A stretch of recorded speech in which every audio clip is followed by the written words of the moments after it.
I'm reading from All the Women of the Bible, and I'm reading Delilah and the Deadly Lure, Part 2. And in Part 1, Samson had just tricked Delilah into saying that the 7 bowstrings were the source of his strength.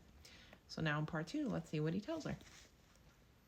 Delilah was shaken, both by her failure and by the unsettled threat of the chiefs. She did know when a man was lying to her, she was sure, and Samson's successful deceit frightened her. I'm not losing my touch, she told herself. I can't be. Several nights later, entertaining Samson with delight, for she really found him a marvelous lover, Delilah said. You know, I'm really glad the bowstrings didn't take away your strength, beloved, even though you did play me for a fool with your lie. It was very clever of you, and it saved my life with yours. I'd just die if anything ever happened to you. She watched Samson smile and preen himself a bit. He was thinking, she knew, that everyone praised and feared him for his strength except her. She was the only one who saw beyond her own delight in his physical being to his real strength, his brains. This was a delight he had never experienced before, and she knew he would want to experience it again. But this time she was sure he would tell her the truth, to impress her if nothing else, with how very clever he had been. This then was the time to ask. She began to tease him again to tell her the real secret of his strength. Just in case, she said, someone wants to harm you and I find out about it before you do, I can protect you.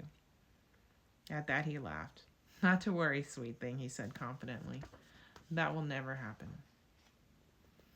But suppose it does, and I don't know. That would be terrible. I never forgive myself if I weren't able to save you, just because I didn't know where the danger was. The nonverbal persuasions she added did the trick. Once he had begun breathing normally again, he had told her that if somebody tied him up with 7 brand new ropes that no one had ever tied, his strength would vanish. You wouldn't know me from any other man, he said, and smiled sidelong at her. Now I know you're fibbing, she laughed back. I'll always know you from every man in the world. It was several days later that she again allowed the chief's men to hide in her room. The new rope, 7 strands of it, was laid out around the room on the floor right next to the wall. The strands would look like part of the decoration of the room if anyone checked, but the room was dim, and Delilah had no intention of allowing Samson to concentrate on anything but her. Her success was as usual complete, and Samson slept like a rock afterwards.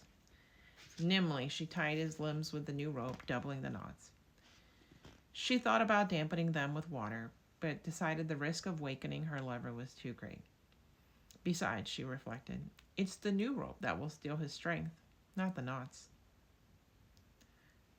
Sliding back into bed, she rested against him for a moment, regretting what she had done, but realizing that, really, she had had no choice. Then, drawing a deep breath, she screamed, Samson, beloved, the Philistines have broken in. Help me! And Samson urged to his feet, the rope seeming to melt from his arms and legs as he took a swing at the nearest Philistine emerging from his hiding place. As they had done earlier, the attackers fled, Samson after them at top speed, and she was left to confront her second failure and to prepare for the chiefs. They were not happy. For that matter, she was not happy. Had she fallen in love with her lover, instead of simply rendering him helpless in her toils, bound by his lust and her charms? It was a worrying thought, one she resolutely thrust aside. She would manage Samson. She told the chief who came to see her the next day. He could rely on her.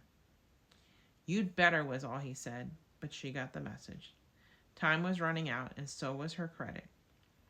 If she wanted to save her own life, let alone earn that 1,100 shekels, it had to be soon. There could be no more mistakes. But what else could she do? Pausing at her weaving, Delilah considered. Tears? No, not to start with anyway. Teasing? She'd done that. Sexual experiments? There were a couple of those she hadn't used on him yet. Maybe. But she needed something. Something to distract him, disarm him. She winced at the word. Her failures lurid in her memory. I've got to find something, she told herself intensely, punching the shuttle angrily between the web strands. Something that will take his attention away from what he's telling me, so he doesn't realize what he's done. Something. Wait, what about this? She looked at the hanging she was weaving as though she had never seen it before, let alone designed and woven it up to this point. It was to be a lion at bay, surrounded by hunters and obviously doomed, but so valiant, so strong, so powerful that he looked at it as if he might very well eat those who had him trapped. She had gotten as far down as the lion's head with the weaving, and there had found her design unsatisfactory. Suppose she asked Samson to take a look at the design and tell her what was wrong with it. That might work. Then I'll get his secret out of him, she promised. It will be easy.